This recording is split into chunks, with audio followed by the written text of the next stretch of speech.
G'day everybody. So let's take a in-depth look at TyFlow VDBs. We have to start somewhere, so let's start with covering the basic VDB terminology. A VDB is just a container to hold sparse VDB grid information. Our VDB container can contain multiple grids. The grids do not have to be the same size, and the grids contain various voxel information. A voxel is just a single cube within our grid that contains information about that voxel. In this instance here, we're looking at an example of a density grid, which contains a value from 0 to 1, which is density information. But a voxel can contain velocity information, vector information, sign, distance, field information. End of the day, a voxel is a single element of information within our VDB grid. So here we are looking at a grid with one voxel of density being used in the center of the grid. The grid is a 3 by 3 by 3 matrix. And what makes VDBs very efficient is, in this example, we only have one voxel in the grid containing information, and that is all that is stored in our file. That makes VDBs very, very efficient. This is a very simple example, but you can imagine an explosion or something like that.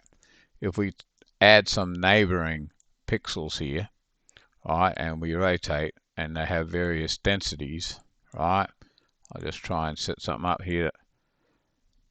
Now we can see that we have 9 active voxels in our grid.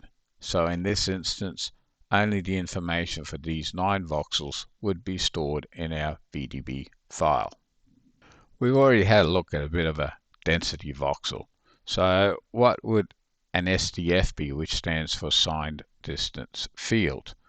And what that means is we have a shape, in this case a circle.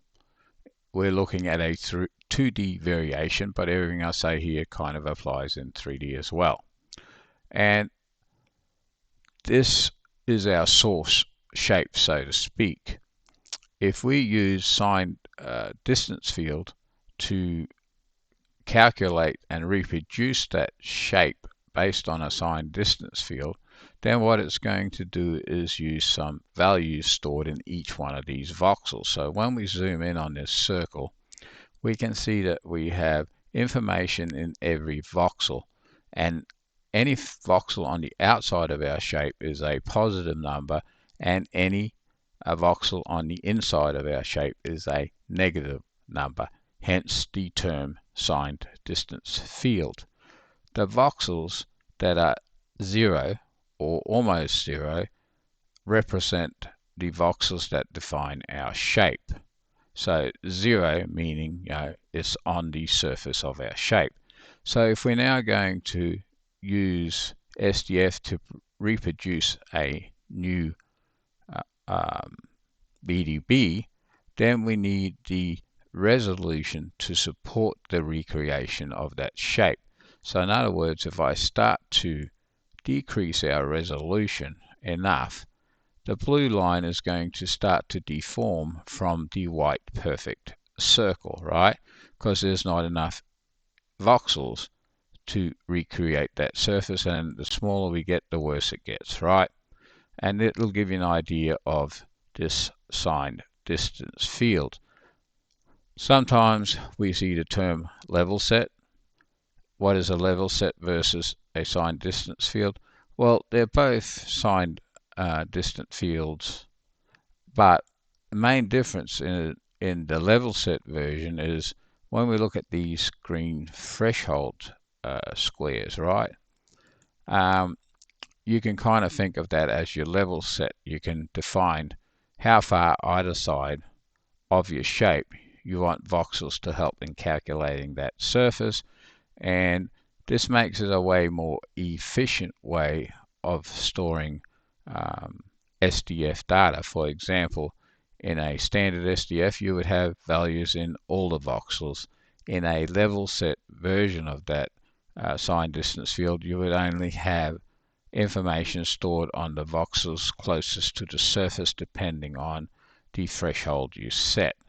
So we can see that if we pick a more complex shape here, like this odd polygon, right, you can see at some point we are going to have to consider our resolution, which means how many voxels, before we get a fairly perfect representation of our original shape. So I hope that gives you some idea of what is being talked about when we talk about signed distance fields and level sets. In this short video, I'm showing some red centers. They represent the center of each voxel, and that's just so you can understand that most calculations that are done on voxels are done based on their centers. Just a refresh on all this terminology. We're looking at a orangey kind of VDB container holding a blue VDB grid full of voxels. In this case, we're looking at a density example. Two grids contain information, and all the empty ones don't have anything stored in them, which makes VDBs very efficient. In reality, what we've been looking at is visual representations of voxel data, but in the real VDB, it's just some sort of mathematical formula or value that's been stored in each voxel location, e.g. like a float, a vector, etc. Scalar, vector, advect. Well, scalar is just a quantity with no direction, right? Whereas vector is a quantity that has direction. That's the main difference between those two, and I have a more complete description here. And advect or advection is the process of moving something, to move something. So I think we've covered most of the important terms as it relates to this tutorial.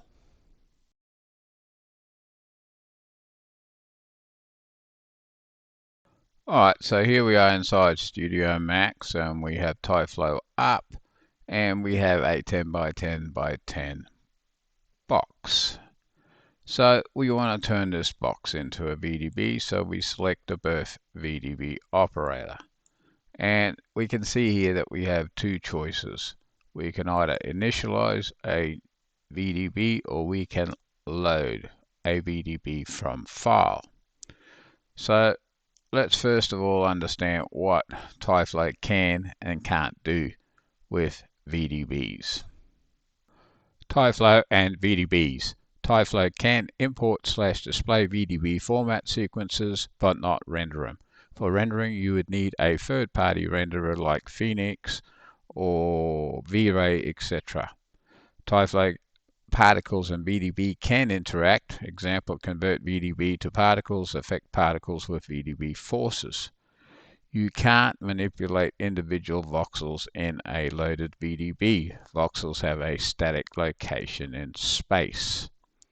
TyFlow can convert a polymesh into a VDB and manipulate that VDB data. TyFlow can export to a VDB file. We wanted to turn this box or cube into a VDB object, so when we drop this birth VDB in, we get two operators by default, the birth VDB and the VDB mesh, and the mesh is essentially our display operator for VDB, right? One thing we note is by default it's set to grid type SDF. We also need to make sure this matches, but by default that they do. But if you do change these, you have to make sure that all these are set to the same type of grid. So to turn a cube max object into a VDB, we need object to VDB, and we're going to pick our cube. I'm going to turn off the source object, and we can see that we do have a VDB object, but it's not really a good cube. Now, I'm not saying this is going to matter overall, but this kind of initial weird distribution of the divisions and the edge faces is due to the location of the box, the starting point. It's not on an even grid kind of thing. So if I come down here and reset this and reset that, we can see that even though we changed nothing about the source box, we have a more evenly distributed grid in here, which starts us off with a better kind of looking beginning SDF VDB object, right? So we've actually created our first VDB, which is based on the signed distance field type, right? If we go back to our birth operator, we can see some parameters here. What do these parameters mean and do? The birth VDB operator, we're just going to look at these couple of parameters. We're not going to load a VDB at this point, but the grid name is just a name that you give the grid, but it's important that that matches throughout your flow. At this point, I would keep them to default because it's going to make it a lot easier and a lot less likely to make mistakes. The frame is just at which frame we birth the VDBs, and the voxel size. This is the resolution we talked about earlier. The smaller the number, the larger the resolution. Now, because we have a simple cube, we can get away with a fairly large number, but we'll see if we switch this shape to a sphere, we're going to have to play with this voxel size, and it's a matter of picking a voxel size that fits your needs. The visualize grid just creates a grid in the display that will help you visualize what size your voxels are. We have a default narrowband setting, and really this is when we were talking about the level set earlier, where the threshold around the original surface, how many voxels deep do you go either side of that surface. It's when you're kind of making a more sparse kind of VDB file, right? But for the purposes of creating a VDB from an object, we just leave most of this default. The main one you're going to play with here is the voxel size to create the look and feel you want. So what voxel size do we pick here? Well, I mean, obviously the higher resolution you go in anything in computers, the more heavy duty it's going to get on your system, right? So I think voxel size here is going to depend on what visually you are happy with. So the default is 1. So I've added a sphere one as well, just so we can see the difference. But even here on this basic cube, you can see that at the default, we kind of got these rounded corners. So if I go something like 0.5 voxel size, which means I'm increasing the resolution, and you can see that on the grid, you can see I've got a nicer looking cube. And if I go down even something smaller, I'm getting really close to a beautiful VDB representation of our original cube. So we'll play with this number as we go along, but this is going to end up being some kind of personal preference.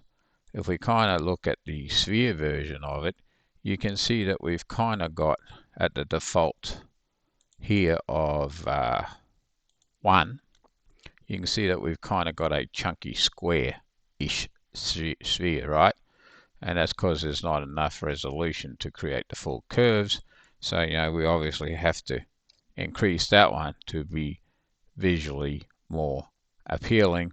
And again, it's going to come down to the preference. Now, we can also see that as we increase our resolution, we actually get this kind of polygon look on our sphere. And at some point, we might want to handle that with some sort of VDB filter to smooth all that out.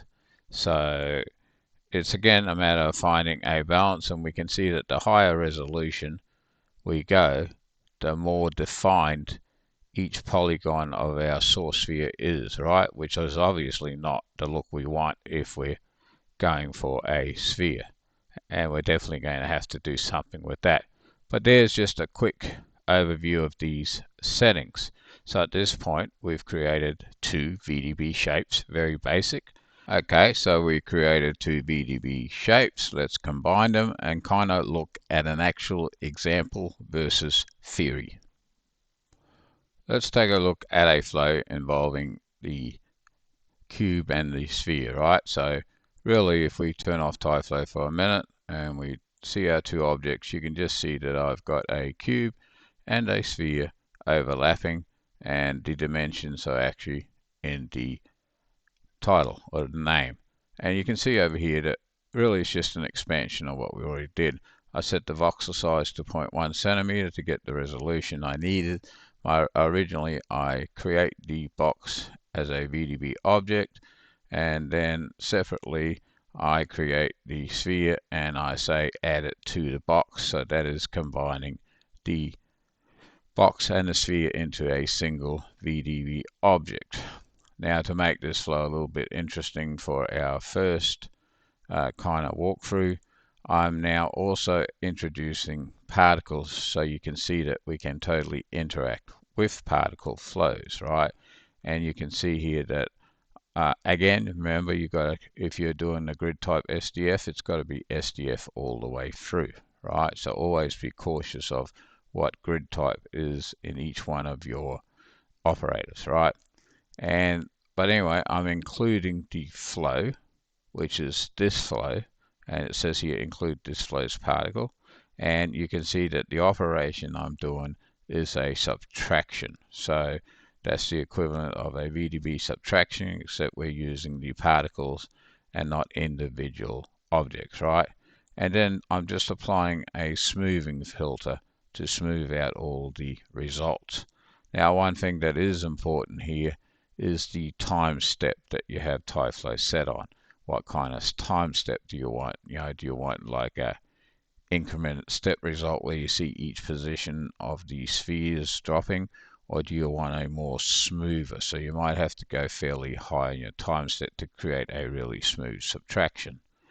Alright, and then the VDB mesh to show our results. So if we turn off our two objects, because that's all there is in this scene, and we turn on TyFlow and we see the results. So we're birthing some spheres on a icon position icon, right? And then we're just giving a shape, putting a bit of variation on it just to make it more interesting, and then adding a little bit of gravity to have them start falling. And then the material.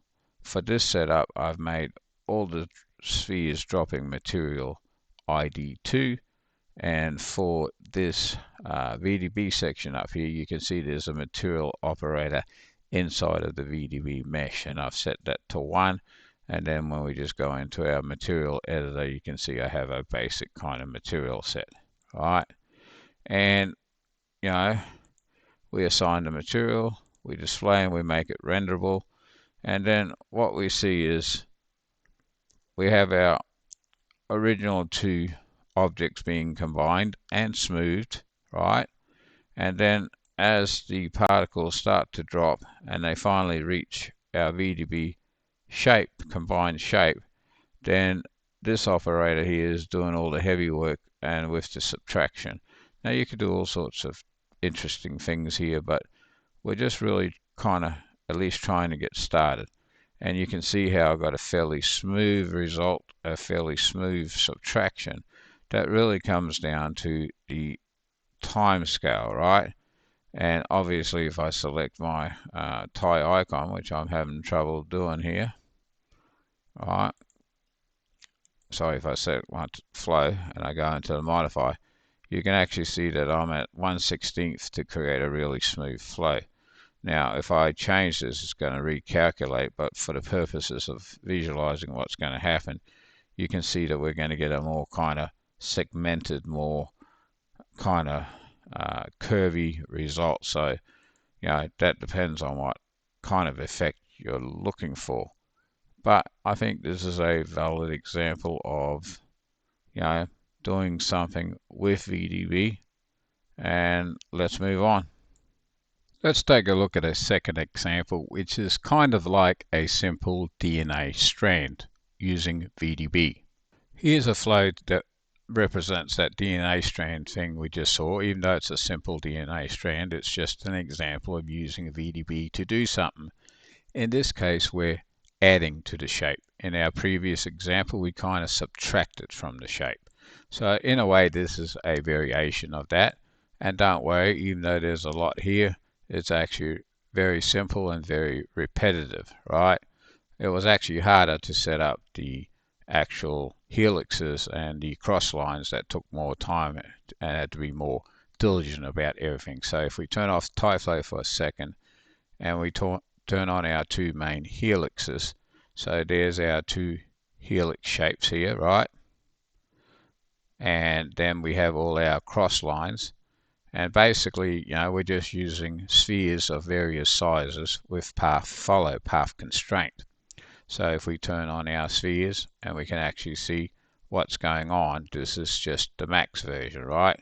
And I've actually timed the movement of the cross lines to occur relative to the position of the main outer strands being built. So when we see the actual animation, you can see that as the main lines get built, and they're just VDBs being added following the path constraint, and then everything is just timed. So if we pick this sphere here, you can see that its animation life is across the whole 120 frames, whereas each one of these cross strands, I've timed it to coincide with within 5 frames of when the main lines hit that area. So every one of these is the next 5 frames, so to speak, every one of these small spheres, right? So it's just a matter of sitting down and figuring out all your timing, your layout, and then as far as the TyFlow, it's repetitive, so we really only need to look at a couple of these, but the left strand and the right strand, and that's mainly so I can assign a different material ID, right? I've got 2 here and I got 1 there, and then on these other ones I've got material ID 3, but and then you can see that I've actually indicated that when my birth and everything is occurring. So for example, on line 1 here, right, the timing is frame 0 to 5. On line 2, the timing is 5 to 10, etc. And it just goes all the way through until we've got all 25 lines, and you can kind of see my timing in my description. So overall, this is a fairly simple VDB flow, but it's kind of cool, and you could spend more time and do more stuff with it. But here's another simple example of making something effective using VDB. Everything we've been doing so far in TyFlow has been with the signed distance field. Let's just refresh on something and reinforce another theory. So we had the cube that we created in 3D inside of Max, and we turned it into a SDF VDB, and we ended up with fairly rounded corners. So looking at the square, and I wrote this program to help visualize all this, right? Looking at this square, this is the source square. If we kind of turn on our VDB representation of that source square based on signed distance field, we can see we end up with these rounded corners. Now that comes back to 2 things I said earlier. So if I actually go down in resolution, that's going to become more prominent. Again, you can see all the values. Minus to the inside, positive to the outside, closest to the edge is 0, right? And again, I gave a video that showed little red dots in the middle representing the center of these voxels, and that's where the calculations occur from. So you can see why we kind of end up with a kind of rounded corner, right? And the higher the resolution we go, the less that becomes prominent, right? And the VDB representation ends up almost matching the source, right? So I hope that just helps see why we get some of these effects when we're using the signed distance field. Now, as far as creating VDBs in TyFlow, the other option that's the alternative to the signed distance field is a density VDB. So I mentioned the term density grid, and we'll try and see an example inside of TyFlow before we close out. And here's a slide that kind of gives the general kind of density grid versus signed distance field SDF VDB explanation. For this in-depth tutorial here, I'm not going to spend a lot of time on density because really the workflow as far as I see it in TyFlow is kind of geared towards signed distance fields. So remember earlier when I showed you a single voxel at the beginning of the tutorial and what a density grid was? Well, one way that we can kind of tell that TyFlow is a bit geared towards SDFs is I've got here where I'm saying I'm birthing a new VDB and I'm doing a density grid. Now remember, a density grid should be kind of shades of grey, shades of volume.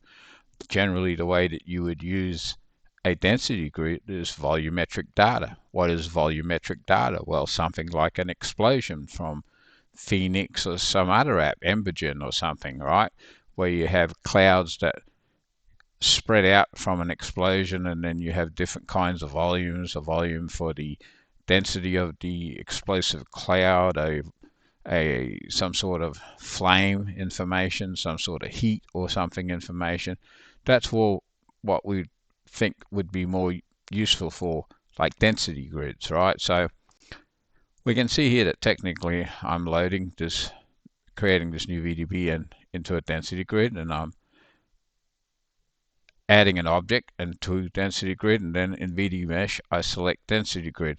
But what we see isn't a density grid. It's allowing us to choose it, but what we're seeing is not. This is really as if it's been converted live to a signed distance field. And how do I know that, or what makes me think I know that? Well, this display operator here is really designed for density grids, right? It doesn't even have an SDF option. Right, and when we look at it, we can see that we get more what we expect to be a density grid. We get the shades of grey, which is the object that we converted in density voxels. And we can see that when we turn this VDB mesh on and disable that, we can see that we get the same representation of a sphere that we would in signed distance field. We can also see that it's smaller, right? If we go back here, look at that, right? You can see. So you can see that really this VDB mesh operator, while it kind of technically says it can do density grids, it's really somehow just converting them back to some sort of signed distance field. And if we use this voxel or VDB display operator, which only works on density, and we can do slices and everything, right? Well, that'll display them, but we can't render them.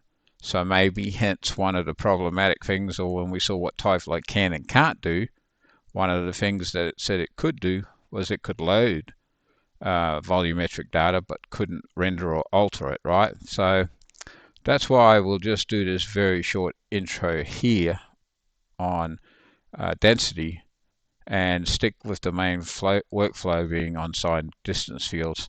Now there is an operator here, I think it's the modify operator, I think. If we look at that, yeah, this kind of operator is meant to do manipulations of density fields as one of its powers, and where you can use noise and whatever to alter your density field. But at the end of the day, to really work with this stuff, you're probably going to end up converting them to signed distance fields, so you can render them, right? And so I think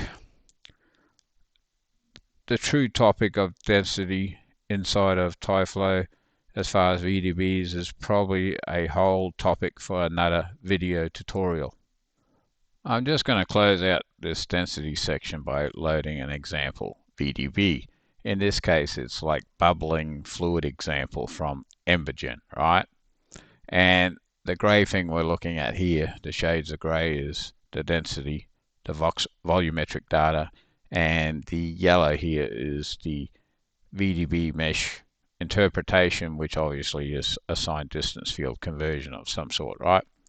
Now I've had to turn off caching to be able to go back and forth, so it's going to load all the time, because otherwise it wasn't updating my mesh, right? But we can see here that if I turn off the VDB mesh for now, turn it off, you can see here that as we step through you can see that the volumetric data is updating, and TyFlow is handling, displaying volumetric data, no problem, right?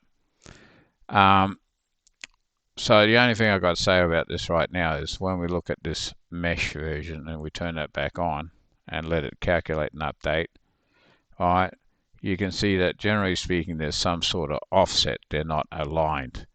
Now we can fix that if we need them aligned for some reason. Maybe you're doing something where you want to see the volumetric data but you want to interact to do something. If we go back in here where we birthed the VDB, we can reset the transform for the SDF version of it, right? That's what I'm going to call it for now, whether it's labeled correctly or wrongly. That's my interpretation.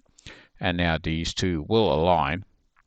And so that's how you at least align the VDB density with the VDB SDF version, right? And you can see now that they are aligned, and you can see that we really have two different results, quite different from each other. But so the process of loading a volumetric file would be that you go into your birth VD operator, you say load from file, you select your VDB sequence. In this case I've got this bubbling water example from Embergen, right, and I've said it's a sequence. I'm telling it to align itself. Now I didn't have automatic grid extraction on because for me sometimes this doesn't work. So what I generally do as a workflow if I want to load a VDB is I untick this, right, and I'm going to put the frame down so we don't have to wait every time. Let's just put it to frame 5 as soon as it finishes. Right, and then I would actually say extract grid names, and you can see that in this bubbling Embergen example are two grids, one containing the density and one containing the supposed flame information, right? And I would just make sure that I'm really interested in loading the density grid. So I'm going to make sure I enable density and I send that information to the density grid channel right here in our channel selection. And that way when we go to display it, we'll set our grid to density, and you can see that we're seeing it fine. If we do want to see the so-called, I'm calling it an SDF conversion, right, we can set that to density and make it the density channel. That's how we get to see that yellow kind of SDF conversion of it, right? And if we jump forward and let it render to something like frame 30, it's going to take a little bit. We'll see quite a kind of bubbling kind of effect. But again, you can't render this inside of TyFlow. So if you were going to do something where you would interact with this, you would kind of have to use some sort of third-party renderer. You'd set up your particles to be in the right place for this kind of effect. And that would be a workflow for this, right? Like I said, it's a topic for another tutorial, so I'm going to cut it off right there. I'm going to leave you with this VDB morphing example, and here what I've done is I've created a more complex morph than what we've seen examples out there. Examples out there really just have, you know, 3 events. The first 2 that create the VDB objects, and then send them out and into another 3rd event that combines the morph, right? And I'm going to show you this example where it carries on for several morphs and they kind of blend together. And when we look at that example here, we can see that we kind of got a cube that slowly melts down into this diamond to the flat, and then comes back and starts to get into like a sphere, and then finally ends up being like a half final sphere, right? And it's not a pretty animation, but it's a functional animation, and it's about morphing, and here's the flow for it. So if you kind of look at these first 3 events, that would be typically what you would see that out there on the web for a morph. And then you can see that I've extended that to make it a multi-level multi-morphing kind of thing. And the main point for this example file here is that morphing kind of happens where the two objects overlap, and then it kind of morphs towards the center. So let's say you want to control the look of the morph. You might want to consider the steps to kind of direct the morph to be where you want it, right? So when we look at all our objects here,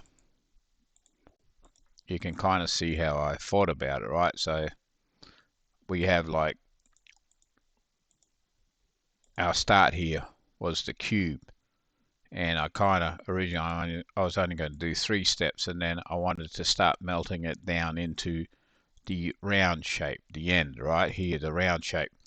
So I kind of, rather than going from this cube straight to this cylinder shape, I created like an intermediate morph step. So that's why I chose simple shapes right now, because I wanted to prove the concept that you could control the morph better, right? So this could be done with more complex shape, whether it be a rabbit example or building or whatever, right? And then I obviously extended it. Now I'm trying to go back in reverse from the flat cylinder to go back to starting of a sphere, right? So there you can kind of see my theory behind trying to help guide the morph to the various shapes for smoother transitions. So if we turn that off and turn it back on again, and we see our TyFlow here, and I only put the sphere in, this box in here because I didn't bother controlling the bottom half of the sphere, right? I just let the morph go right through it. So it just ended up being like a platform. But you can see there that in fact we're kind of doing a multi-morph, and even if you just take that first section, it's a smoother transition to the round flat cylinder, whatever the objects are. But there you go, and you can see that it's just a fairly repetitive kind of flow here, and obviously you've got to control the time steps for each one. The timing's going to be offset for each one, and when I repeat the morph, I end up sending it out at whatever frame I've worked out to be, and on the next frame I clear that previous VDB. So there's a more complex example of morphing using VDB. That's it for this tutorial. I'll see you next time.